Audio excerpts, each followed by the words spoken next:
आज हम लोग IPv4 हेडर में पढ़ने वाले हैं ऑप्शन फील्ड, और ये हमारा लास्ट फील्ड है IPv4 हेडर का। तो चलिए देखते हैं ऑप्शन फील्ड क्या होता है। The header of IPv4 datagram is made up of two parts, a fix part and a variable part.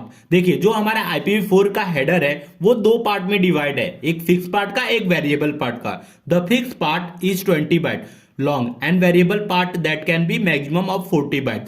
जो हमारा फिक्स पार्ट है मतलब हेडर का वो है 20 बाइट का, और जो हमारा वेरिएबल पार्ट है वो है 40 बाइट का, मतलब 0 से 40 बाइट के बीच में होता है और मैक्सिमम 40 बाइट का होता है। अब देखिए 5 टाइप का हमारा ऑप्शन होता है। पहला होता है स्टिक सोर्स राउटिंग, दूसरा होता है लूज सोर्स राउटिंग, तीसरा होता है रिकॉर्ड राउटिंग, चौथा होता है टाइम स्टेप एंड पांचवा होता है पैडिंग। हेडर लेंथ के वीडियो में हमने अच्छे से डिस्कशन किया पैडिंग क्या होता है, ठीक है। अगर आपने नहीं जानते हैं तो एक बार देख सकते हैं। अब हम लोग देखते हैं स्टिक सोर्स राउटिंग क्या होता है, पहले ये डिस्कशन कर लेते हैं। A stick source routing is used by the source to predetermine a route for datagram as it travel through the internet। अब जब भी हमारा मैसेज पैकेट जब सोर्स से डेस्टिनेशन ट्रैवल करेगा तो स्टिक सोर्स राउटिंग में क्या रहेगा कि इसका जो पाथ रहेगा पहले से ही फिक्स होता है। इसका पाथ पहले से ही फिक्स कर देगा। मतलब सपोज ये R1 राउटर है, ये R2 राउटर है, ये R3 राउटर है, ये R4 राउटर है, तो इसका पाथ क्या हुआ, पहले तो सोर्स हो गया, फिर उसके बाद R1 राउटर है, फिर R2 राउटर है, फिर उसके बाद R4 राउटर है, फिर डेस्टिनेशन है। मतलब एक पाथ है ना इसका, देखिए एक पाथ है, तो इसका जो पाथ है वो पहले से ही फिक्स हो जाता है स्टिक सोर्स राउटिंग में। तो ये हो गया stick source routing. A stick source routing is used by the source to predetermine a route for datagram as it travel through the internet। जब हमारा मैसेज पैकेट सोर्स से डेस्टिनेशन ट्रेवल करेगा तो जो उसका पाथ रहेगा, जो उसका रूट रहेगा वो पहले से ही फिक्स होता है। यही होता है स्टिक सोर्स राउटिंग। अब हम लोग दूसरा देख लेते हैं।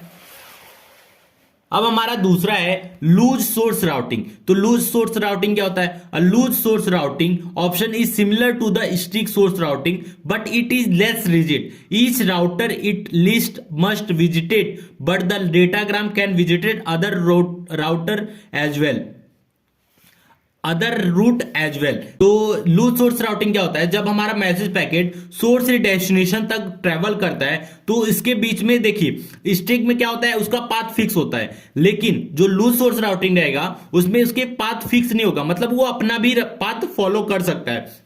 सपोज इसका जो पाथ था वो था एस, ये देखिए मैं लिख भी दे रहा हूं, एस था, फिर R1 राउटर था, फिर R2 राउटर था, R4 था, फिर उसके बाद डेस्टिनेशन था। तो ये इसका पाथ फिक्स था, लेकिन इसने क्या किया, सोर्स R1 के पास गया, R1 के पास फिर वो R3 राउटर के पास चला गया, फिर R4 पे, फिर डेस्टिनेशन पे, मतलब उसने अपना पाथ फॉलो कर दिया।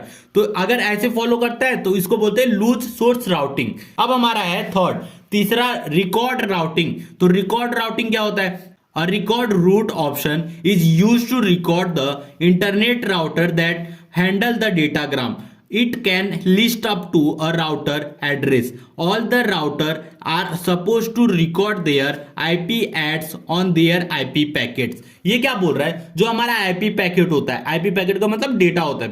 जब जो हमारा डेटा पैकेट रहेगा, जब सोर्स से डेस्टिनेशन ट्रेवल करेगा तो उसके बीच में जितने भी राउटर रहेंगे, ठीक है, वो सारे राउटर का डेटा, मतलब R1 राउटर जो भी रहेगा उसका IP एड्रेस, वो IP एड्रेस हमारे IP पैकेट में ऐड होते चले जाएगा। सपोज इसने जो पाथ चुना है S1 R1 R2 R4 D, ऐसे इसने पाथ फॉलो किया है। अब इस पाथ में जैसे कि ये जब जाएगा तो पहले R1 राउटर के पास जाएगा तो R1 राउटर का जो भी IP एड्रेस रहेगा वो ऐड करते जाएगा अपने IP पैकेट में। फिर R2 के पास जाएगा तो R2 पैकेट का भी जो IP एड्रेस रहेगा वो मतलब ऐड कर लेगा, फिर R4 का भी ऐड कर लेगा, फिर डेस्टिनेशन पे जाएगा तो इसके बाद पहुंच जाएगा, ठीक है। तो अपना ये क्या करेगा, एक रिकॉर्ड बनाते जाएगा कि उसने कौन सा पाथ फॉलो किया, कौन सा रूट फॉलो किया, उसका रिकॉर्ड बना लेगा। अब हमारा फोर्थ ऑप्शन है टाइम स्टैम्प। तो टाइम स्टैम्प क्या होता है वो देख लेते हैं। It is used to find out delay at each router. Every router should record incoming time and outgoing time. ये देखिए हर एक जो राउटर रहता है उसके पास मैसेज पैकेट कब आता है, कब जाता है, इस चीज का वो रिकॉर्ड रखता है, मतलब इन दोनों के बीच में कितना डिले हुआ। जब ये देखिए ये डेटा पैकेट 9:05 सेकेंड पे आया और ये गया कब, 9:06 पे चला गया।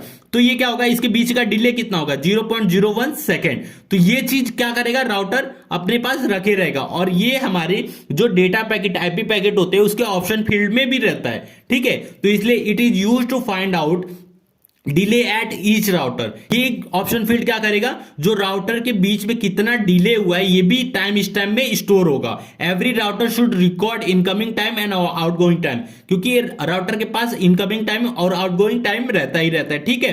तो ये हो गया टाइम स्टैम्प। देखिए पैडिंग हमने हेडर लेंथ में अच्छी तरह डिस्कशन किया था, अगर आपने नहीं देखा है तो एक बार जाके देखिए, क्योंकि वहां बहुत बड़ा एग्जाम्पल है। तो वीडियो अच्छा लगा तो प्लीज वीडियो को लाइक और हमारे चैनल को सब्सक्राइब कीजिए।